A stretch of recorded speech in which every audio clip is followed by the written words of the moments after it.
পড়ার বিষয় পক্ষ থেকে বলছি, তোমরা যারা নেতাজি মুক্ত বিশ্ববিদ্যালয়ে পড়ো সেকেন্ড ইয়ারে, তোমাদের যাদের বাংলা, ইংলিশ, এডুকেশন, ইতিহাস, রাষ্ট্রবিজ্ঞান বা সোশিওলজি অনার্স আছে, অর্থাৎ তোমরা যারা সেকেন্ড ইয়ারে পড়ো তাদের একটা এসিসি পেপার আছে, এসিসি 11 এবং 21, অর্থাৎ এই বইটা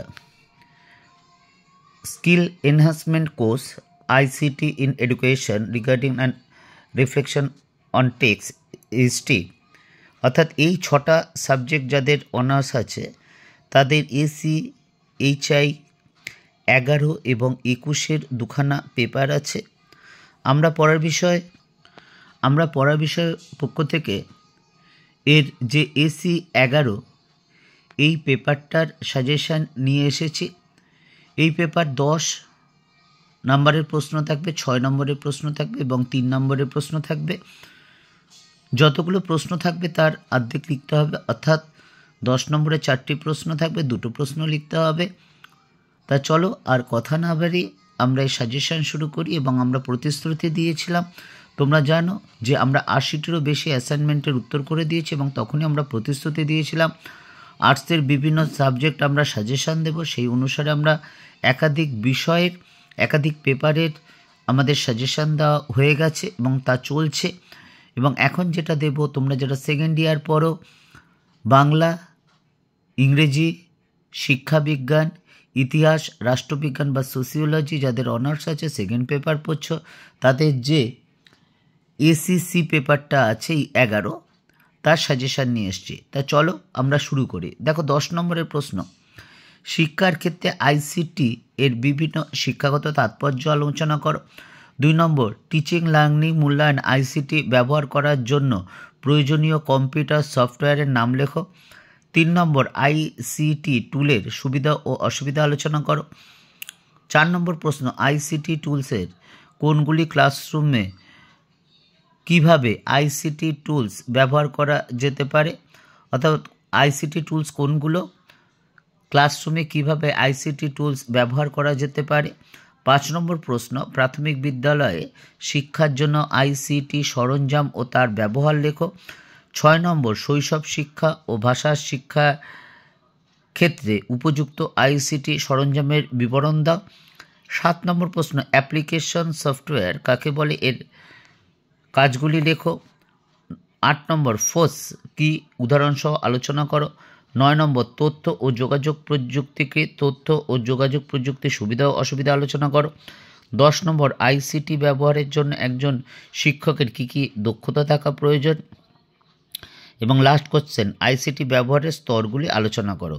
এই 10 নম্বরের এই 11টি প্রশ্ন যদি তোমরা পড়ে যাও, এখান থেকে তোমরা 10 এবং 6 নম্বরও কমন কিন্তু অবশ্যই আশা করি পাবে।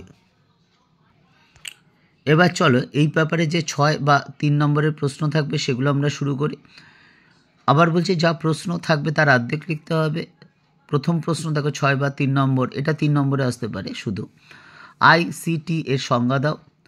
2 নম্বর, ওয়েব 1.0 এবং ওয়েব 2.0 ব্যাখ্যা করো। 3 নম্বর, OER এর বৈশিষ্ট্য ও গুরুত্ব লেখো। 4 নম্বর, শিক্ষার ক্ষেত্রে কিছু উল্লেখযোগ্য 2.0 টুলস এর প্রতিফলন করো।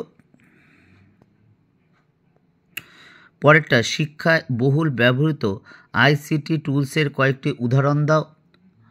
6 নম্বর, প্রাথমিক বিদ্যালয়ের জন্য আইসিটি সরঞ্জামগুলি কী কী। দেখো 10 নম্বর এবং 6 নম্বরে বেশ কিছু কোশ্চেন কিন্তু একই আছে, যেহেতু একটু অন্যরকম আমরা দিয়েছি কোশ্চেনগুলো। 7 নম্বর, দেখো সফটওয়্যারের সংজ্ঞা ও কার্যাবলী লেখো।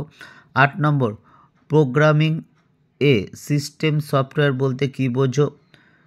9 নম্বর, হার্ডওয়্যার কি, অপারেটিং সিস্টেম কাকে বলে, উদাহরণসহ আলোচনা করো। 10 নম্বর, অ্যাপ্লিকেশন সুইট কাকে বলে এবং বুটিং বলতে কী বোঝে। এবং লাস্ট প্রশ্ন, ওয়েব 3.0 কি, এর বৈশিষ্ট্য লেখো। এই হচ্ছে 11টা প্রশ্ন, যেগুলো পড়লে আশা করি তোমরা 6 নম্বর বা 3 নম্বর কিন্তু কমন পাবে। পড়ার বিষয় পক্ষ থেকে এটাই বলে, তোমরা এই প্রশ্নগুলো ভালো করে পড়ো এবং একটু দেখে যেও। যদি তোমাদের ভিডিওটি ভালো লাগে তাহলে অবশ্যই চ্যানেলটি লাইক করো বা সাবস্ক্রাইব করো এবং বেল আইকন টিপে রেখো, কারণ আমরা নিয়মিতভাবে তোমাদের আর্টসের বিভিন্ন সাবজেক্ট অ্যাসাইনমেন্ট এবং প্রশ্ন উত্তর নিয়ে হাজির হব। এবং তোমরা জানো আমরা 80টির বেশি অ্যাসাইনমেন্টের উত্তর করে দিয়েছি আমাদের এই চ্যানেলের মাধ্যমে, কোনো কিছুর বিনিময় না।